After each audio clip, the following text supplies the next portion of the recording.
Bonjour à tous et bienvenue à la causerie du jour. Un grand plaisir, comme d'habitude, de vous accueillir ici, dans le centre de saisie Nanterre, dans notre amphithéâtre, mais également à tous ceux qui nous suivent via le live dans les 25 centres enfants saisis, alors que ce soit les apprenants, nos salariés, mais également les tuteurs, nos partenaires, les institutionnels et aussi vos réseaux personnels. En effet, je le rappelle, le live est gratuit, diffusable et unique pour toute la saison. On aborde la fin de la saison, évidemment, puisque les causeries saisies, je rappelle, pour ceux qui nous suivent pour la première fois, ce sont des conférences de 13h à 14h tous les mardis de fin octobre à fin avril.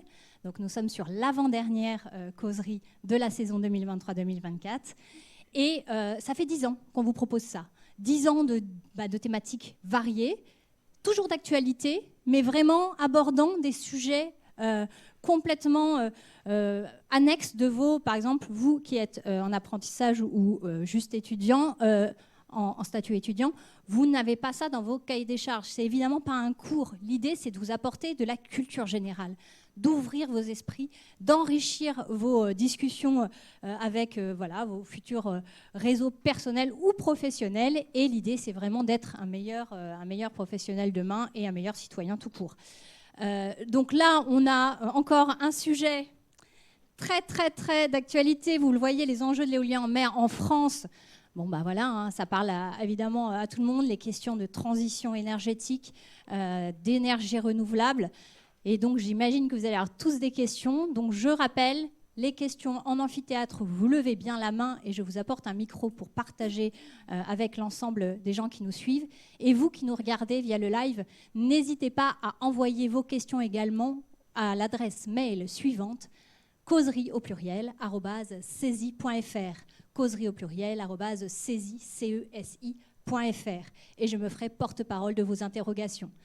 Les questions peuvent se poser cette fois-ci tout au long de la causerie. Donc voilà, n'hésitez pas et les causeurs seront là pour vous informer sur vos questionnements. Je vous invite à applaudir chaleureusement donc, nos intervenants du jour. Nous avons Madame Elodie Calmels qui est directrice communication d'Iberdrola et Monsieur David Kerlock qui est responsable installation chez Iberdrola également et qui vont vous éclairer sur le sujet du jour. Merci à eux et bonne causerie à tous. Merci. Bonjour à tous. Bonjour. Alors, sans plus tarder, nous allons commencer à discuter, à causer autour des enjeux de l'éolien en mer en France. Donc, avant toute chose, je vais me présenter. Donc, je m'appelle Elodie Calmels, je suis la directrice communication pour le groupe Iberdrola en France. Donc, ça fait maintenant 6 ans que je travaille pour le groupe Iberdrola.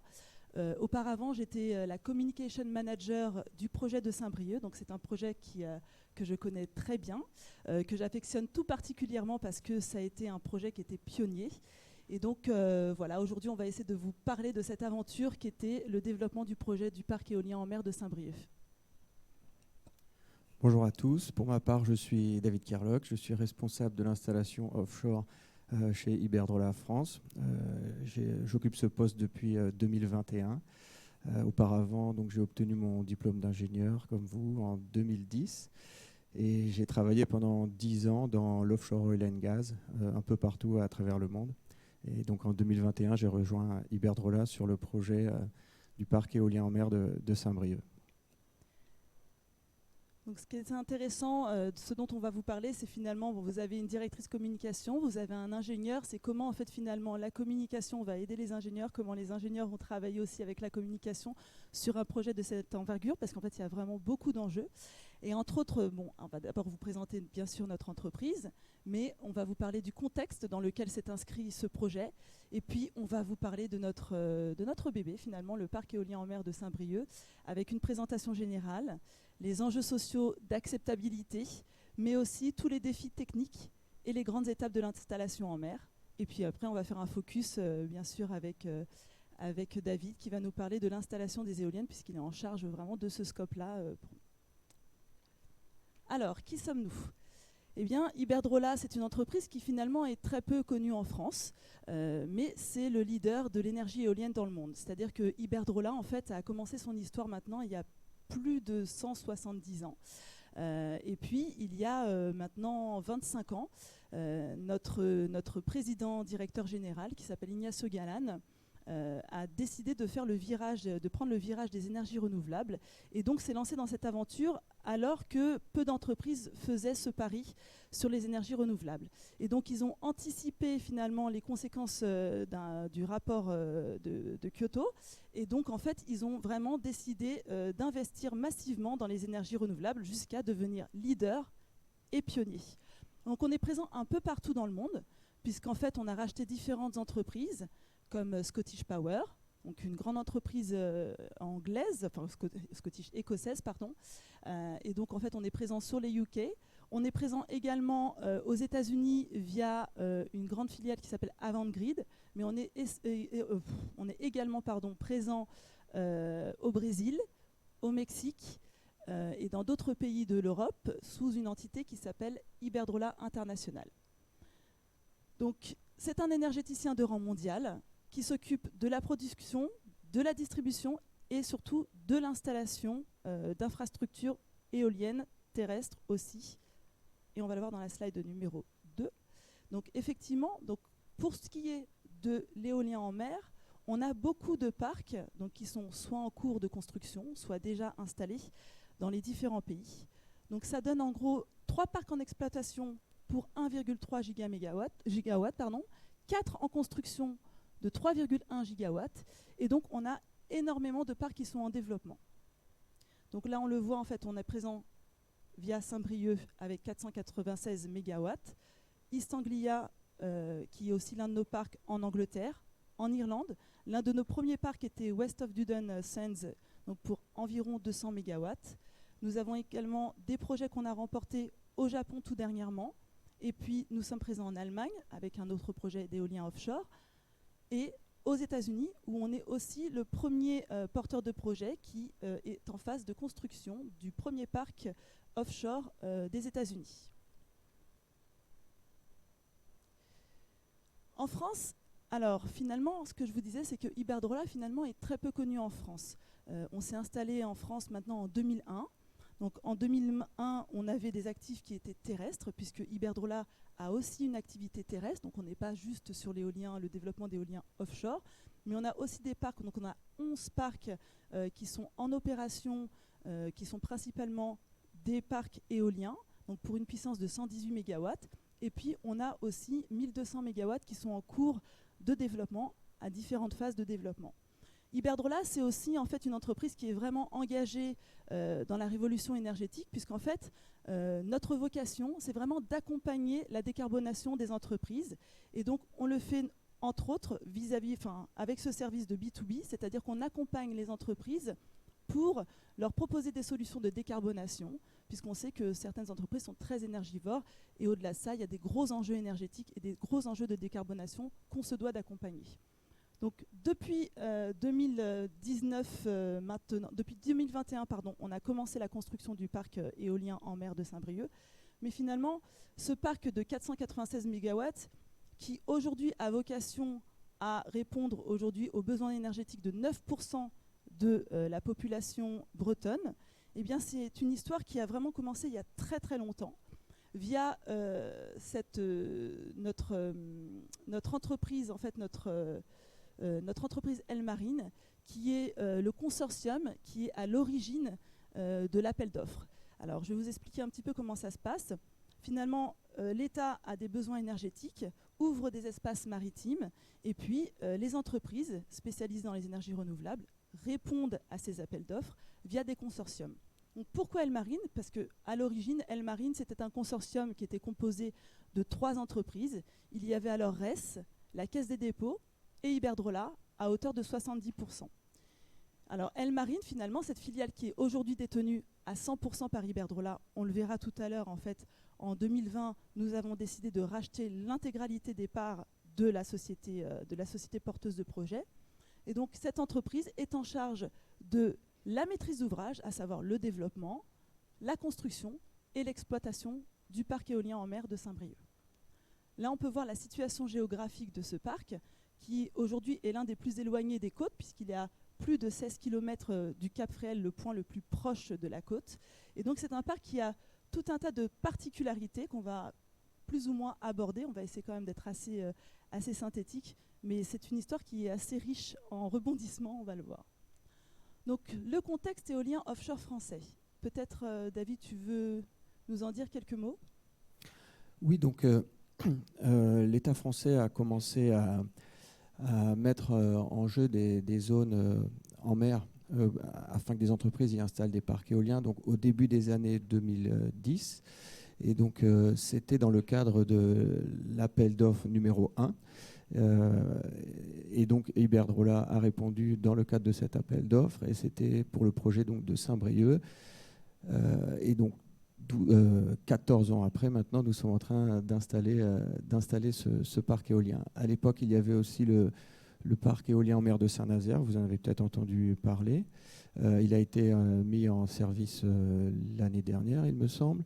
Actuellement, vous avez aussi un parc en construction à Fécamp, en Normandie, et 2 autres parcs de l'appel d'offres numéro 2, qui sont Yeux-Noirmoutier et Dieppe-le-Tréport, qui sont aussi en construction actuellement.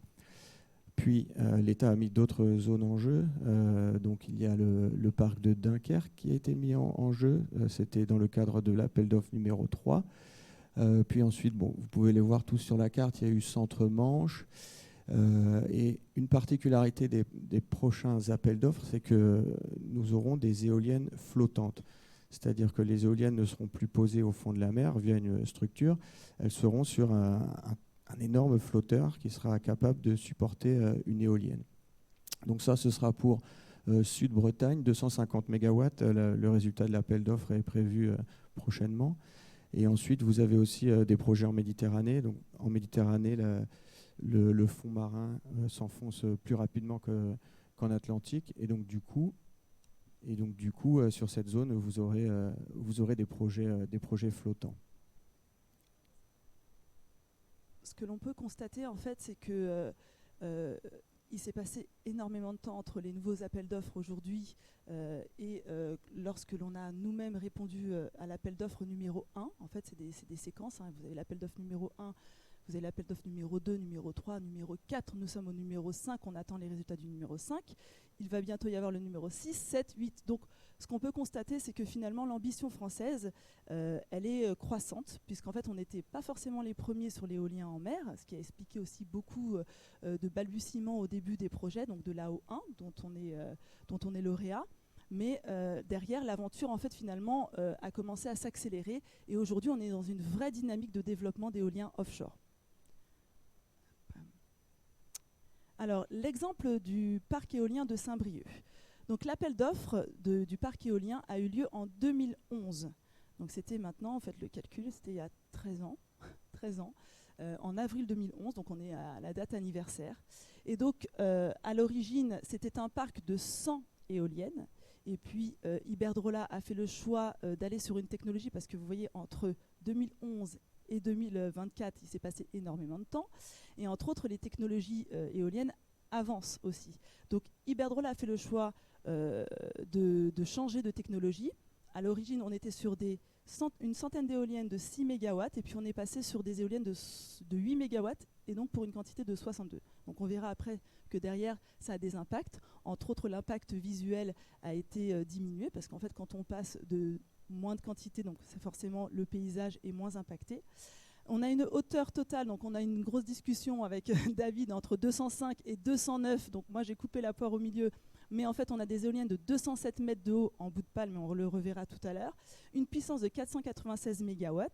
Les types de fondations, c'est important de le signaler parce que les fondations qu'on a choisies sont des fondations finalement qui sont métalliques. C'est une sorte de treillis métallique, un peu, on va dire, comme des pieds de tour Eiffel, on va dire, mais miniatures, comparé à celle de la tour Eiffel. Mais l'idée, c'est vraiment de favoriser les courants. Donc il y a plusieurs technologies. On ne peut pas l'aborder aujourd'hui, mais il y a les monopieux, etc. Donc nous, la technologie qu'on a choisie, qui était moins impactante, c'était les fondations de type jacket. On a une surface, une superficie du parc qui est de 75 km², un investissement quand même très conséquent en fonds propres, donc ça c'est la particularité d'Iberdrola, puisque c'est une société privée, de 2,4 milliards d'euros.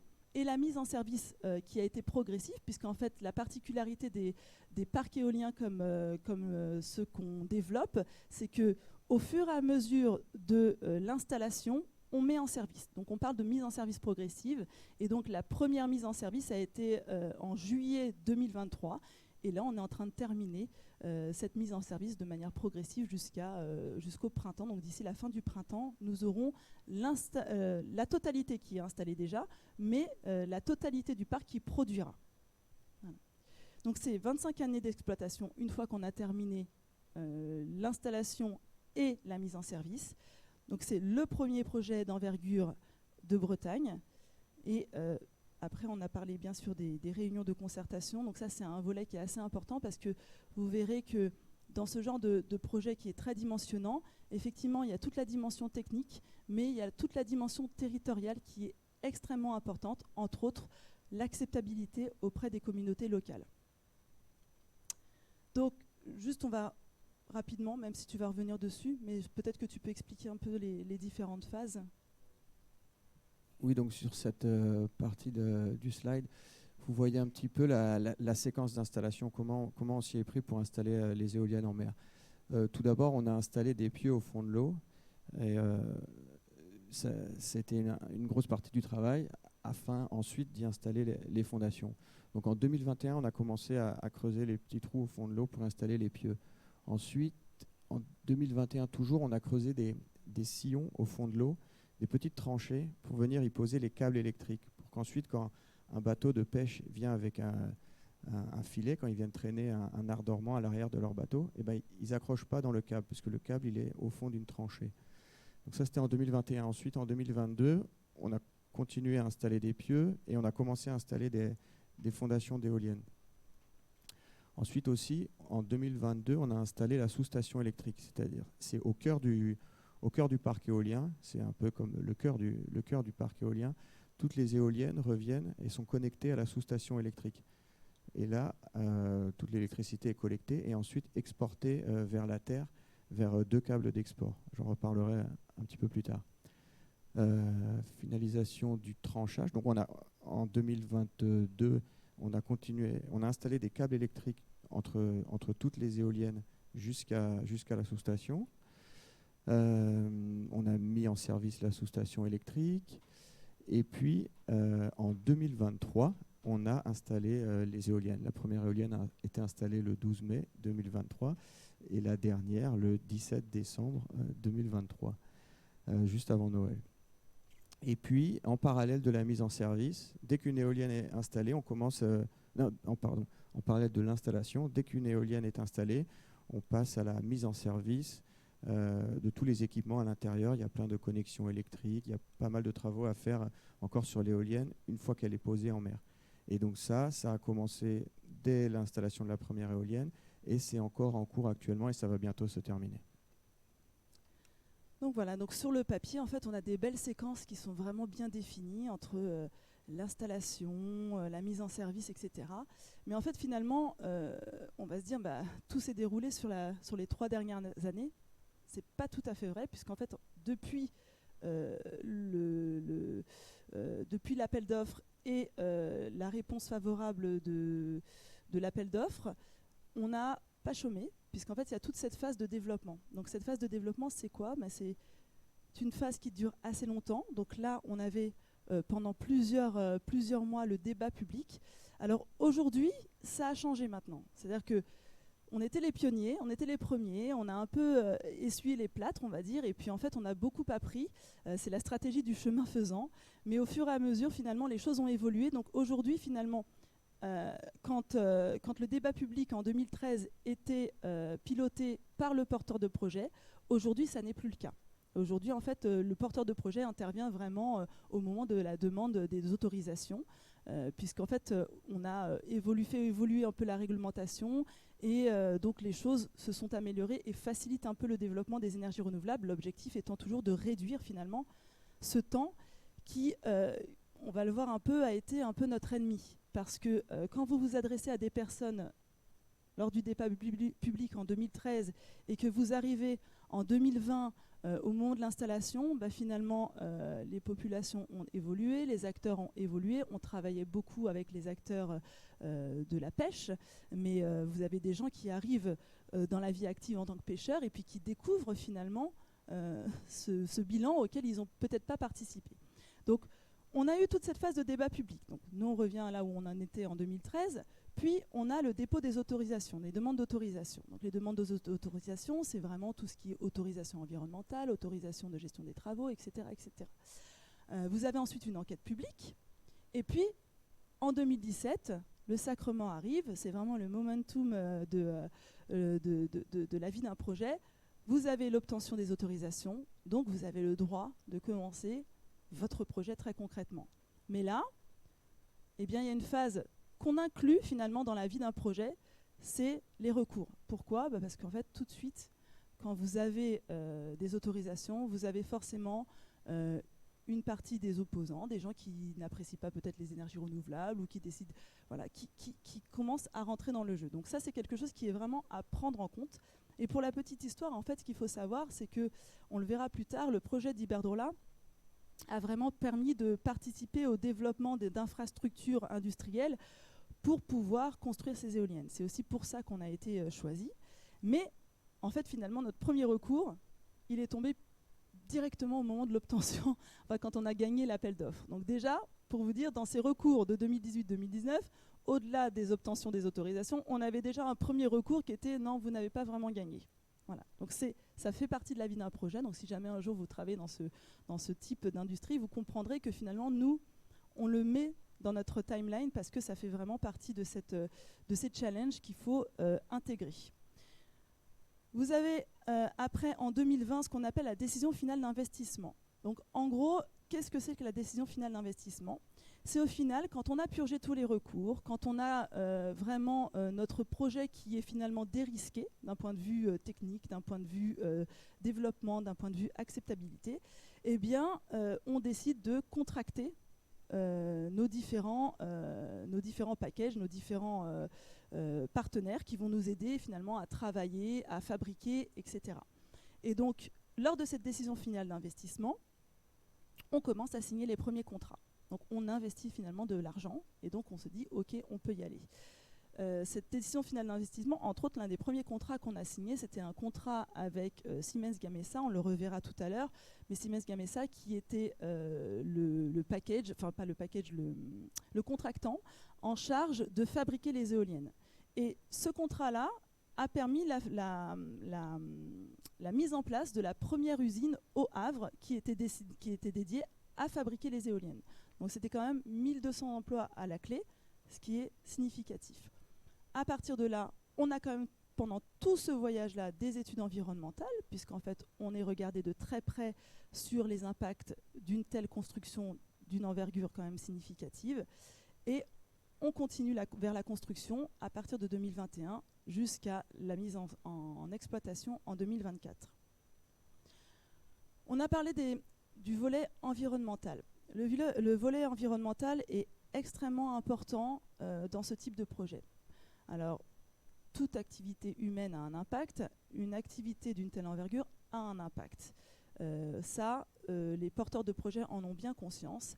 Et donc, en prenant conscience de ces impacts-là, eh bien, on s'engage d'une certaine façon à répondre à des obligations qui rentrent dans un cadre assez particulier qu'on appelle le cadre éviter, réduire, compenser, ERC. Donc, si on voit qu'on a un impact, on essaye de l'éviter. 2, on ne peut pas l'éviter, on essaye de le réduire. Et puis, si vraiment on ne peut pas le réduire, eh bien à ce moment-là, on va le compenser. Et c'est comme ça en fait qu'on étudie le milieu physique, le milieu vivant, le milieu humain. Donc, on prend en considération l'impact paysager, on prend en considération l'impact sur le vivant, à savoir les mammifères marins, les ressources halieutiques. Il faut savoir que le parc s'intégrait dans une zone qui était proche de Natura 2000, qui était aussi une zone de pêche à la coquille Saint-Jacques. On est très attaché à notre patrimoine pêche. Et le milieu physique, effectivement, tout ce qui est la qualité de l'eau, donc ce qu'on appellera, nous, la turbidité. Finalement, quand vous allez faire des travaux, vous activez un petit peu l'eau et ça fait de la turbidité, donc des éléments en suspension, des particules en suspension dans l'eau. Et donc dans ce cadre-là, en fait, on a été extrêmement vertueux. C'est qu'on a été les premiers à faire ça. Et l'histoire racontera que, en fait, ça nous a plutôt fait du tort, mais qu'aujourd'hui, finalement, lesson learned, tout le monde fait comme nous. Et en fait, on s'est dit, voilà, nous, on va arriver et forcément, on va avoir un impact. Donc, on va demander ce qu'on appelle une demande. On a fait une demande de dérogation à l'interdiction de porter atteinte aux espèces et habitats protégés. Donc, ça veut dire beaucoup de choses, mais en gros, ça veut dire on a bien conscience qu'il y a des mammifères marins, qu'il y a des ressources halieutiques, qu'il y a des éléments et qu'il faut les protéger. Donc il faut vraiment être extrêmement exemplaire et vertueux. Bon, les détracteurs auront dit que finalement on avait demandé un permis de droit de tuer, ce qui n'était pas le cas, c'était bien le contraire, parce qu'en fait on était micromanagé sur ces sujets qui étaient quand même assez importants.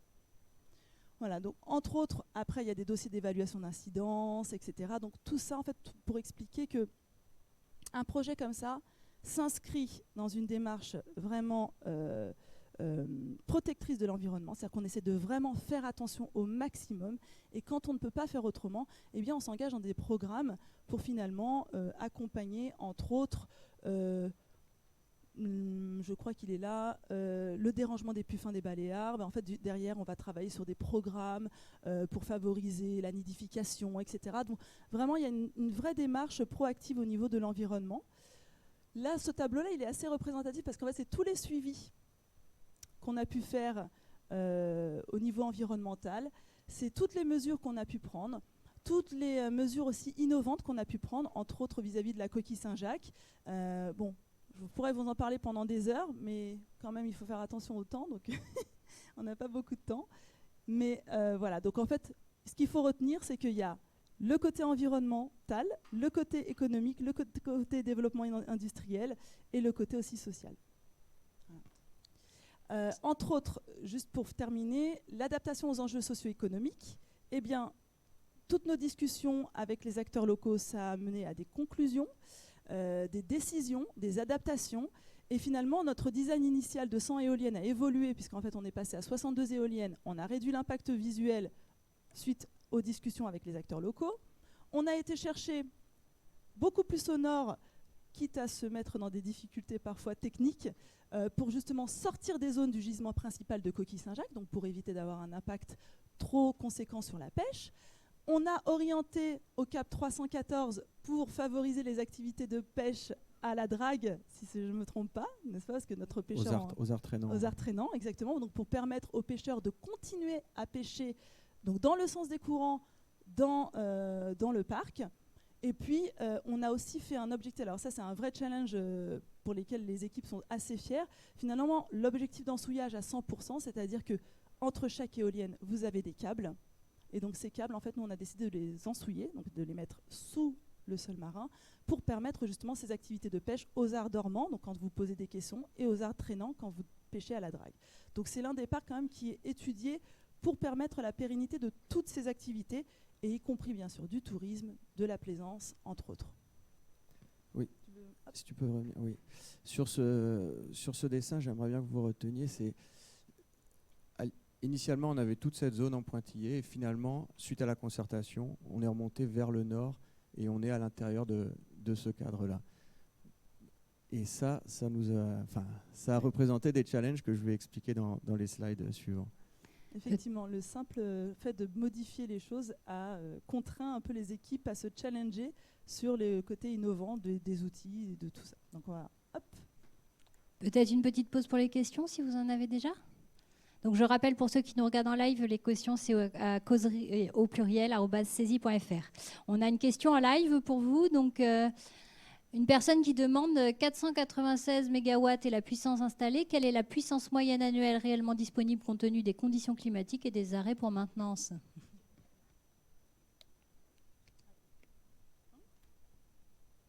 Comment?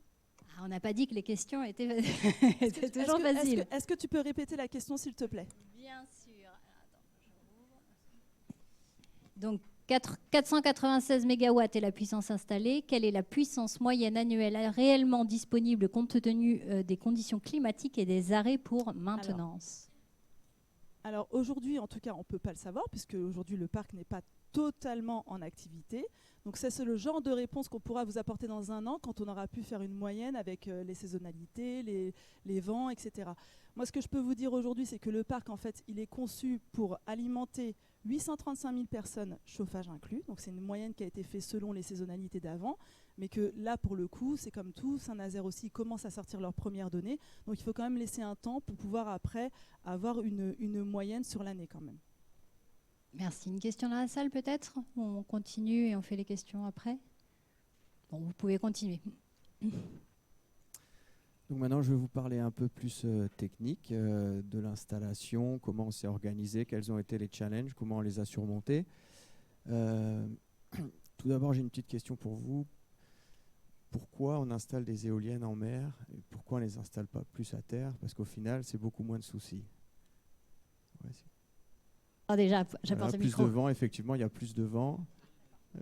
Plus de vent. Voilà. Autre réponse? On va trouver un vent plus fréquemment, il y en aura plus fréquemment qu'à terre. On aura un vent plus fort qu'à terre, et il y aura aussi moins de perturbations. On a des beaux écoulements, le vent il s'écoule bien, tandis qu'à terre, il y a beaucoup de perturbations, il y a l'urbanisme, il y a le relief, il y a plein de choses qui viennent perturber le vent. C'est pour ça qu'on va en mer avec l'intention de produire plus. Donc le périmètre, nous, Iberdrola, quand on a remporté ce projet, eh ben, on a été en charge pour développer donc, le champ à proprement parler offshore, donc c'est-à-dire les fondations dont je vous ai parlé plus tôt, installer les éoliennes, installer la sous-station électrique au cœur du parc éolien. Et ensuite, il y a toute une partie d'export de l'énergie, de l'électricité depuis la sous-station vers la terre pour la mettre sur le réseau. Et ça, c'est géré par l'État français, par RTE. On a une question dans la salle. J'ai entendu mes collègues parler du vent, de la fréquence du vent, etc. Mais est-ce qu'il n'y a pas la notion de marée qui joue? La force marée motrice, non? Pas en mer? Non, pas. Non, pas d'accord, je me posais la question. C'est un challenge pour l'installation, je vais en parler après. Merci. Merci à vous pour la question. Une autre question par ici. Oui, vous avez dit que la raison pour laquelle les éoliennes sont placées en mer, c'est parce qu'il y a un vent fort en mer et aussi il n'y a pas trop de perturbations en raison du manque de relief. Les éoliennes peuvent aussi être donc placées dans le désert, par exemple, puisqu'il n'y a pas de relief, je me dis, et aussi le vent doit être sûrement plus fort. Effectivement, il peut y avoir des endroits sur Terre où il y a plus de vent qu'ailleurs, hein, mais il y a pas mal d'études dans ce sens pour savoir où implanter un parc éolien. Il y a pas mal d'études en amont. Là, ici, l'État français a identifié des zones, donc nous, on répond juste pour ces zones-là.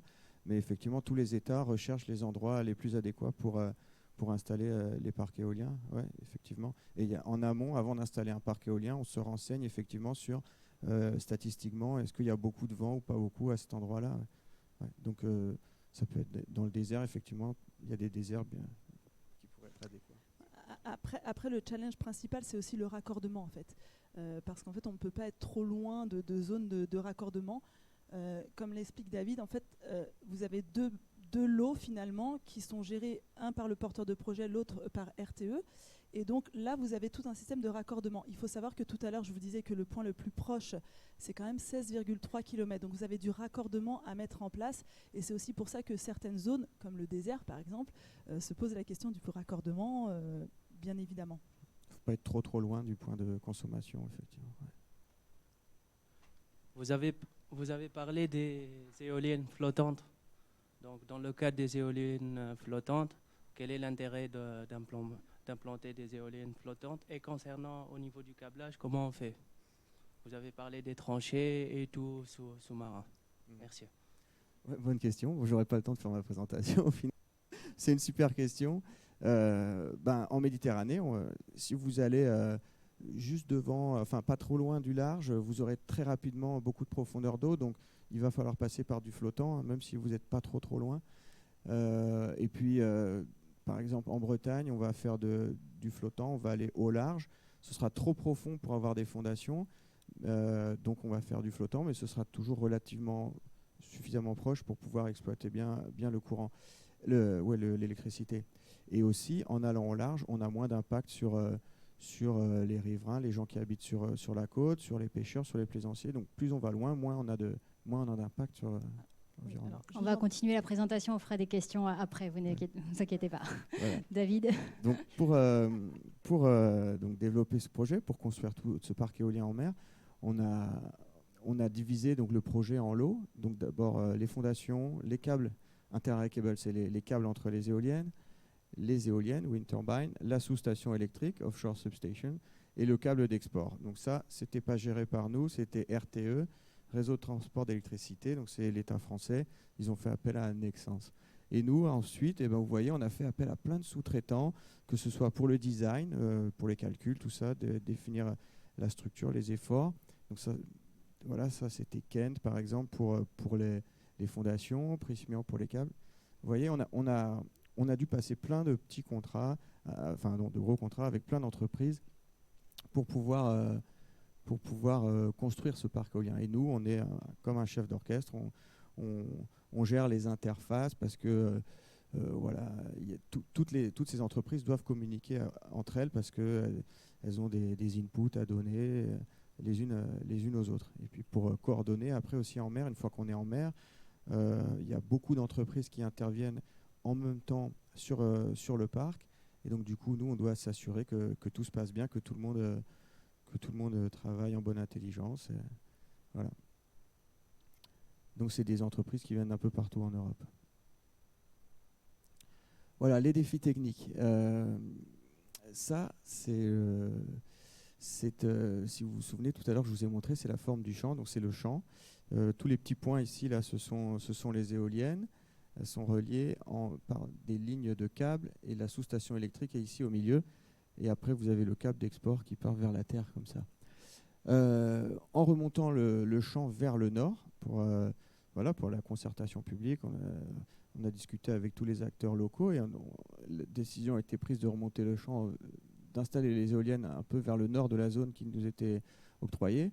Et c'était pas si évident parce que on a un sol qui était très dur. Vous avez peut-être déjà entendu parler du granit breton. Et voilà, ici on est en mer et on a un sol très très très dur dans la partie nord du champ. Et au sud, dans la partie sud, c'est un sol un peu moins contraignant, un peu plus meuble, un peu plus facile.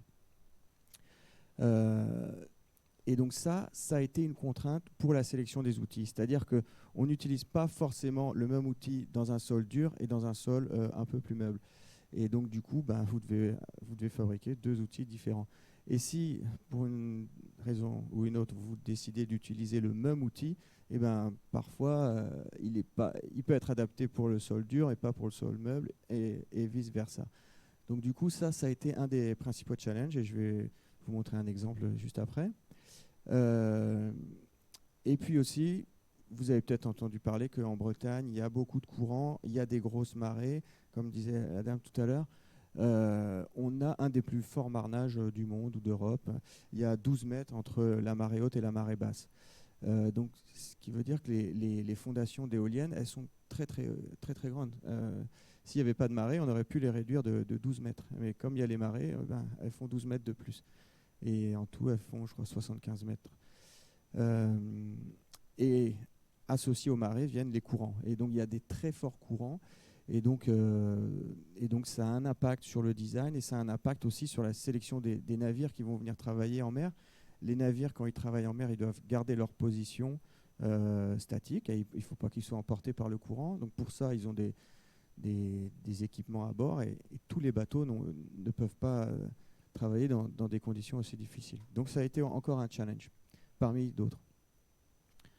Maintenant, je vais aller très rapidement parce que le temps passe dans les différents lots, vous montrer un peu comment on a installé chaque équipement. Et puis, si vous avez des questions, n'hésitez pas. Donc là, le design et la fabrication des fondations, c'est ce qu'on commence le plus en amont dans le projet, avec la fabrication des éoliennes aussi. Tout ce qui est fabrication, ça prend du temps. Et donc, du coup, construire 62 fondations comme ça, c'est un sacré challenge. Il n'y a pas beaucoup de chantiers en Europe qui sont capables de construire 62 fondations et puis de stocker tout ça sur le quai. Ça prend de la place. Donc nous, on a dû faire appel à 3 chantiers dans 3 ports différents. Donc on a fait naître Navantia, l'entreprise Navantia, c'est à côté de la Corogne en Espagne, vous avez une petite carte là-bas. Ensuite, il y avait Windar à Avilés, à côté de Gijón, en Espagne, aussi sur la côte nord. Et enfin, on a construit un chantier à Brest, sur le polder. Elodie, tu voulais dire un mot peut-être là-dessus, sur les challenges que ça a représenté aussi? Oui, alors en fait, effectivement, l'un des principaux avantages de Elmarine quand on a répondu à l'appel d'offres, c'est qu'effectivement, on s'engageait à contribuer au développement de pôles industriels. Et entre autres, sur le polder de Brest, donc le polder de Brest a été construit spécialement pour accueillir les EMR, donc les énergies marines renouvelables. Il y a eu un investissement fort de la part de la région.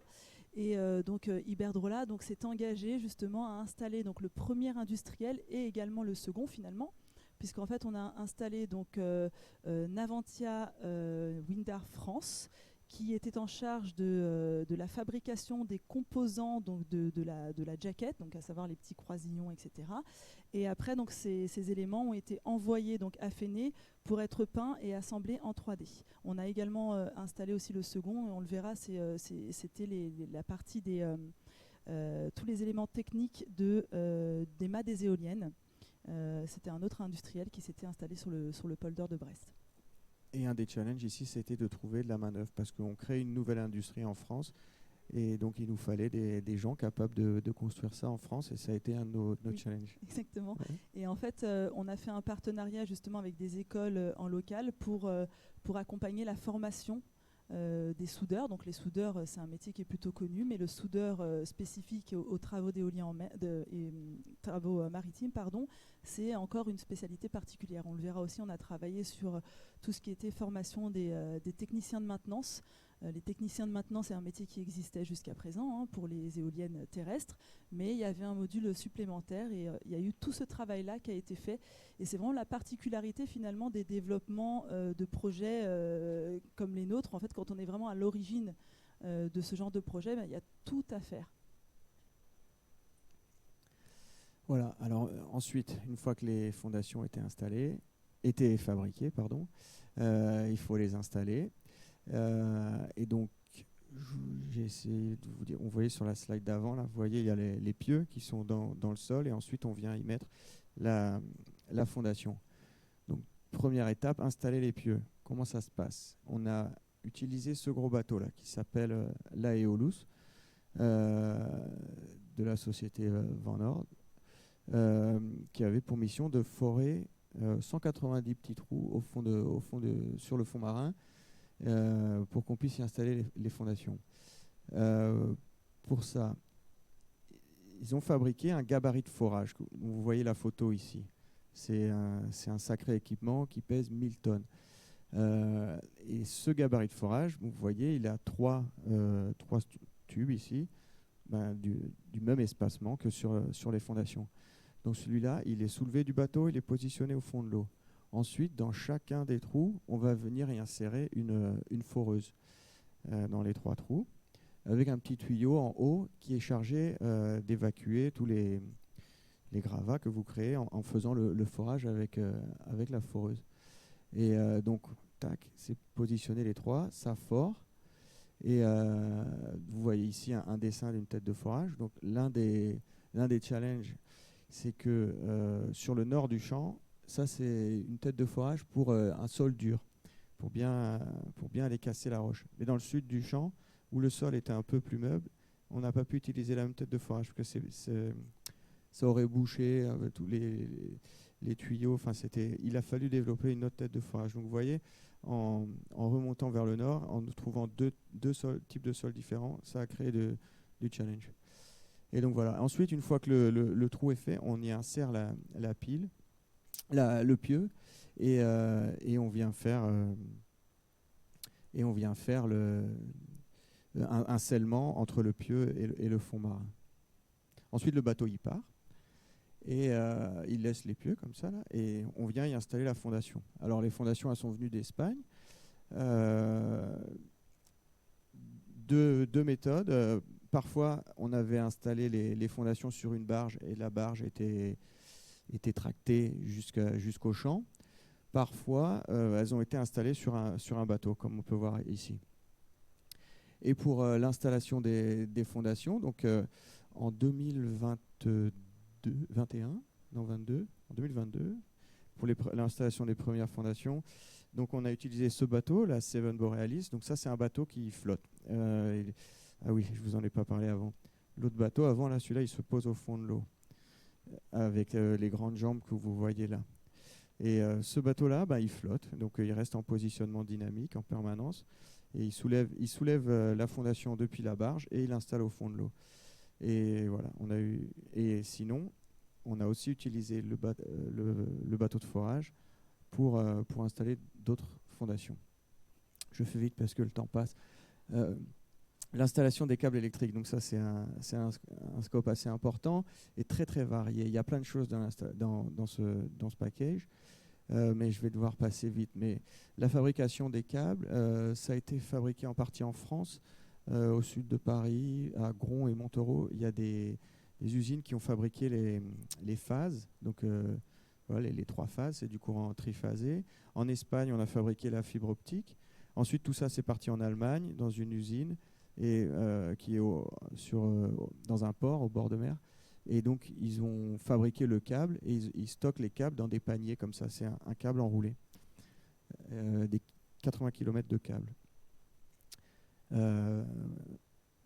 Donc après, ensuite, un bateau est venu, donc le bateau d'installation des câbles, il est venu à quai là-bas, et ils ont déroulé le panier de l'usine et ils l'ont rechargé sur un panier à bord du bateau. Et ensuite, le bateau, il part en mer. Et on le voit ici en train d'installer un câble. Donc à l'arrière du bateau, vous avez une petite chute, là, un toboggan, je ne sais pas comment vous pouvez appeler ça. Et le câble, il descend dans l'eau et après il remonte à l'intérieur de l'éolienne. Et vous voyez ici ce qu'on appelle des J-tubes. C'est un tube à travers lequel le câble électrique est tiré jusqu'à l'éolienne. Vous voyez, le câble, il descend là, comme ça, tac, et il remonte là-dedans. Je vous ai mis une photo des outils qu'on utilise aussi. Donc ça c'est au fond de l'eau en fait. Donc il y a plein de cailloux, il y a plein de rochers. Et nous pour le câble, il nous fallait une zone sans cailloux, et notamment pour passer avec ce robot là pour mettre le câble dans la tranchée. Donc du coup on a déplacé plein de petits cailloux comme ça, mais dans des zones bien définies qui ont été discutées avec les autres parties prenantes. Donc et ensuite, alors, une fois que le câble il est posé au fond de l'eau, on déploie ce robot. Donc on voit pas bien l'échelle là, mais c'est très gros comme robot. Hein. Ça va faire, je sais pas, 10-15 mètres de long, c'est très gros en fait. Et donc ce robot là, il est déployé au-dessus du câble. Il va attraper le câble et il a une roue de tranchage. Là, vous voyez, ça c'est une roue avec plein de petites griffes, et cette roue va venir creuser la tranchée dans le sol. Et donc il soulève le câble devant, au milieu du robot il creuse le trou, et à l'arrière il fait tomber le câble dans la tranchée. Voilà, je dois aller très vite, mais c'est juste pour vous donner quelques notions. Et puis aussi, je vous ai mis une photo ici de l'intérieur, de ce qu'on trouve à l'intérieur de la fondation ici. C'est un endroit très critique parce que c'est là où il y a l'interface entre tout le monde. Il y a les câbles, il y a la fondation bien sûr, et il y a l'éolienne. Donc ici, là, c'est un endroit très critique. Ça ressemble à ça. On a les câbles qui viennent là, les câbles électriques. Ensuite, vous voyez les 3 phases. Et après, il y a plein de connexions électriques. Et au-dessus, il y a l'éolienne. Il y a les câbles électriques qui viennent de l'éolienne. Il y a les câbles qui viennent de l'éolienne d'à côté. Et puis après, il y a le câble qui va vers la sous-station électrique. Voilà. Bon. Et maintenant, je vais vous faire un petit focus sur l'installation des éoliennes. Il est 48, je me dépêche. Ça, c'est le bateau Fred Olsen qui a installé les éoliennes. Donc, quelques chiffres clés. On a utilisé des éoliennes de Siemens Gamesa de 8 MW. Donc, à ce jour, ce sont les plus grosses éoliennes installées en mer en France. Hein. Les autres projets ont utilisé des éoliennes de 6 MW ou 7 MW. Et nous, c'est des 8 MW. On culmine donc en bout de pale à 209 mètres au-dessus du niveau de la mer. Et ça fait 167 mètres de diamètre. c'est des chiffres comme ça, c'est difficile de se représenter. Donc je ne sais pas si parmi vous, il y a des gens qui jouent au foot ou au rugby, par exemple, mais est-ce que vous serez capable de me dire, cette surface-là, ça représente combien de terrains de foot ou de terrains de rugby? Combien? Combien? Bon, un peu moins, mais ça représente 4 terrains de foot, là. Donc je vous ai mis, fait une petite animation comme ça, là. Même un peu plus que 4 terrains de foot, hein, quand on fait bien la division. Donc voilà, 4 terrains de football de 50 mètres par 100 mètres. Donc c'est énorme en fait. Donc les composants de l'éolienne, vous allez avoir le mât, il fait 90 mètres de haut, il fait 6 mètres à la base, ça pèse 400 tonnes. Ensuite vous avez la nacelle, donc c'est là où l'énergie mécanique, donc la rotation du rotor, ça s'est converti en énergie électrique. Et donc c'est tout en haut de l'éolienne, on ne se rend pas compte, mais en fait c'est aussi un très gros morceau. Hein, ça fait, et en bas, je vous ai mis la taille d'une pale. Pareil, 81 mètres, c'est un chiffre parmi tant d'autres, mais en fait c'est la largeur d'un A380. Je ne sais pas si vous avez déjà pris A380, mais c'est assez conséquent. Il y a quelques photos après, on peut bien se rendre compte de l'ordre de grandeur. Donc les tours ont été fabriquées, Elodie l'a évoqué, en partie à Bilbao. Ensuite, elles sont venues à Brest. On a installé tout ce qui est les échelles, les chemins de câbles, tout ça. Et après, c'est parti au Havre pour être chargé sur le bateau d'installation. Et les nacelles et les pales, elles ont été fabriquées donc, dans cette nouvelle usine de Siemens Gamesa qui a été créée au Havre. C'est le premier projet à l'avoir utilisé, c'est nous. Voilà, quand le projet a été lancé, ça a lancé la construction de cette usine. Voilà, vous voyez un petit bonhomme, là, une personne au milieu de la pale. Voilà, là, ce dessin-là, ça représente, vous voyez, là, c'est l'usine, et juste après, là, derrière, ça représente cette aire de stockage, là. Sur le quai, on a dû entreposer toutes les pales des éoliennes, toutes les nacelles, toutes les sections de mât. Donc, il faut des grandes aires pour pouvoir stocker tout ça. Et ça, c'est le bateau d'installation qui venait sur le quai, et qui venait le long du quai, et il chargeait les tours à bord du bateau. Et juste sur le quai, là, on avait mis des petits supports ici où on assemblait des tours. Donc 8 ici, il y en avait 4 plus loin. Et donc le bateau, il est là derrière. Et avec sa grue, il pouvait charger les tours de 90 mètres de haut, déjà prêtes à partir en mer. Et une fois qu'il avait pris les 4, il y avait une équipe à terre qui commençait à assembler des nouvelles éoliennes pour après, quoi. Voilà, le bateau d'installation, je vous ai mis la spécification ici, c'est pas très intéressant, mais vous voyez ici une photo où il est en mode navigation, donc ses jambes elles sont surélevées au-dessus du bateau, et quand il arrive à proximité d'une éolienne, d'une fondation, pour installer une éolienne, il va descendre les jambes vont aller se poser au fond de l'eau, et le bateau il va s'élever au-dessus de la mer, et donc du coup il sera totalement stable pour pouvoir installer les éoliennes, parce que c'est vraiment des choses de précision, d'élevage de précision. Et je vous ai mis en jaune la capacité de la grue, 800 tonnes. Ça fait qu'au bout du crochet de la grue, vous pouvez porter quelque chose de 800 tonnes, c'est énorme. On a regardé, c'est 800 Twingo. Il n'y a pas beaucoup de choses qui pèsent 800 tonnes. J'ai cherché sur Internet, je n'ai pas trouvé beaucoup de choses parlantes, mais voilà, c'est des sacrés bateaux. Vite fait, le chargement d'un bateau, il installait les éoliennes, 4 éoliennes sur un voyage. Donc on prenait 4 mâts, 4 tours, 4 nacelles et 12 pales. Elles étaient stockées. On les voyait ici, vous voyez, dans des supports là, il y en avait 12. Et vous voyez l'ordre de grandeur, vous voyez les bonhommes à côté là, c'est quand même c'est des sacrés objets. Je vais passer rapidement sur ce slide, mais un des challenges qu'on avait, c'était autour d'une fondation. Donc là, ça c'est une photo du fond marin. Vous avez ici une fondation, et autour de cette fondation, il y avait plein de bateaux qui venaient travailler. Il y avait le bateau qui allait creuser les trous pour installer les pieux. Il y avait le bateau qui allait venir pour installer la fondation. Il y avait les câbles électriques, il faut leur laisser un couloir. Et nous, après, on venait là avec un autre bateau pour installer les éoliennes. Et donc, il fallait qu'on se mette tous d'accord pour savoir qui se positionne où. parce qu'on ne peut pas venir se poser à un endroit où un autre bateau est déjà allé avant nous, parce que le sol il a été un peu affaibli. Et donc, non seulement on ne peut pas se mettre pile par-dessus, mais en plus, il faut garder une distance de sécurité. Et donc, il fallait faire ça et tenir en compte de plein d'autres challenges, mais je ne vais pas aller à travers parce qu'on n'a pas le temps, malheureusement. L'installation en mer, l'installation d'une éolienne, ça prend à peu près une grosse journée, voire plutôt 2, on va dire 2, parce qu'il y a toujours des petits soucis par-ci, par-là. Mais en gros, 1,2 jours quand tout va bien. Mais généralement, voilà, en fait, c'est des opérations qui sont très sensibles au vent pour l'installation. Quand vous levez une pale d'éolienne, c'est énorme. Et le but de la pale d'éolienne, c'est de prendre plein de vent et qu'elle bouge quand il y a le vent. Mais quand vous l'installez, le vent, c'est pas trop votre ami. Donc là, il faut trouver des périodes où le vent ne souffle pas trop fort. Et donc, du coup voilà, c'est très sensible au vent. Mais quand tout va bien, ça prend 1,2 jours.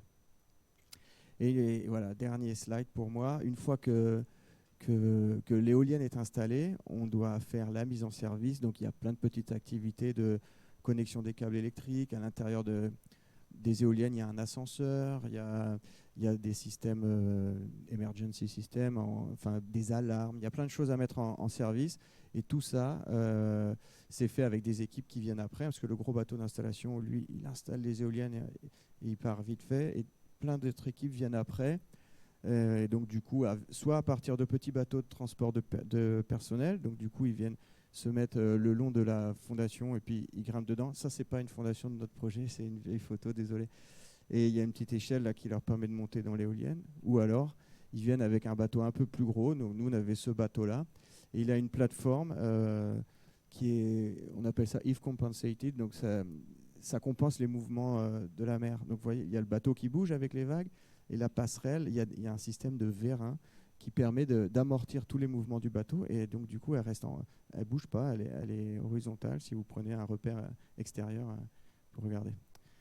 Donc voilà, voilà, je vous ai mis quelques photos là. Ah oui, on a la vidéo. On n'aura pas le temps de mettre la vidéo. C'est vrai qu'on ne peut pas vous résumer 12 ans en 40 minutes, mais il y a quand même mets la vidéo en fond et puis on va prendre les questions aussi s'il y en a. Levez bien la main voilà, pour les questions. Je sais qu'il y en avait qui avaient levé la main là tout à l'heure. On va prendre un. Ça marche ou pas?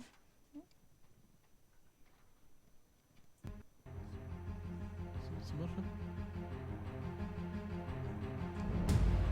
Là, cette vidéo, elle permet vraiment de se rendre compte concrètement des échelles dont on a parlé. En fait, là, on voit quand même les fondations ici, avec les personnels qui sont en bas.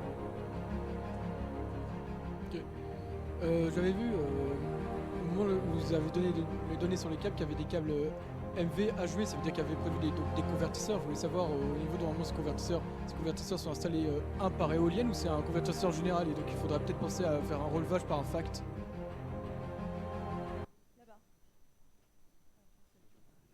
Oui, désolé. Alors ça, c'est des questions très techniques sur l'électricité. Je ne suis pas en mesure de répondre. Moi. Toute l'installation, après, on peut revenir vers vous. Si vous avez la question, vous me la mettez par écrit et je peux la poser à mes collègues qui sont en charge de ces questions-là. Mais moi, je n'ai pas de réponse à vous apporter là pour ça. Désolé. C'est vrai qu'on fonctionne par package. Hein, alors, c'est vrai.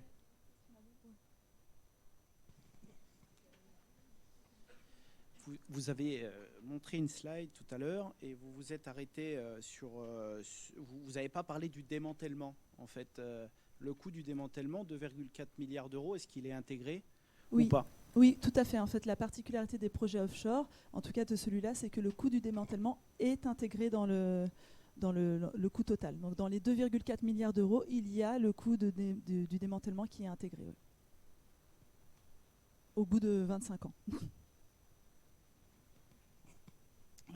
Moi, je voudrais savoir comment vous vous positionnez par rapport à, je vais dire, cette perturbation, si vous voulez, des éoliennes lorsqu'elles travaillent sur l'espèce maritime. Alors, c'est complètement inclus. En fait, on en a parlé rapidement, mais l'impact environnemental est quelque chose qui est mesuré et suivi tout au long de la vie du projet. C'est-à-dire qu'il y a d'abord une étude d'impact qui qui est mise en place. Donc en fait, on fait une étude d'impact et après il y a des mesures de suivi. Et par exemple, juste pour vous donner donc les plus gros, on va dire les volets que nous avons plus étudiés, c'était vraiment la turbidité. Donc en fait, les suspensions, les particules en suspension dans l'eau quand on fore, par exemple. Donc la turbidité, ce qu'on appelle la turbidité. Donc est-ce que ça va déranger les coquilles Saint-Jacques, etc., que nous allons manger plus tard. Donc ça, c'est des choses qui sont mesurées. Donc il y avait des seuils qui étaient mis en place. On mesurait ce taux de turbidité. Et en fait, ces seuils d'alerte, finalement, n'ont jamais été déclenchés tout au long de la vie des travaux. Idem pour ce qui est du bruit. Par exemple, le bruit, on s'inquiétait beaucoup des mammifères marins. J'ai une photo que j'adore en fait où on voit que les mammifères marins sont des animaux très curieux, donc ils viennent et ce ne sont pas des meubles, c'est-à-dire qu'en fait ils vont et viennent, donc ils étaient au fil des forages, au fil de l'arrivée des bateaux, étaient des animaux finalement qui étaient très curieux et qui venaient regarder ce qui se passait, mais qui s'éloignaient si éventuellement il y avait des seuils qui étaient trop importants. Il faut savoir que les seuils sonores qu'on avait identifiés donc, avec les services de l'État, parce qu'on est suivi par un comité de gestion scientifique, entre autres, n'ont jamais été dépassés. Donc pareil, donc c'est des choses qui font partie de la vie du projet, qu'on intègre complètement. Nous avions par exemple des bouées qui mesuraient donc, le bruit, la turbidité, qui étaient positionnées très proche des endroits du forage, et donc en fait elles mesuraient en permanence l'impact sonore qu'il pouvait y avoir, et on n'a pas dépassé nos seuils. Voilà. Merci, on va devoir conclure.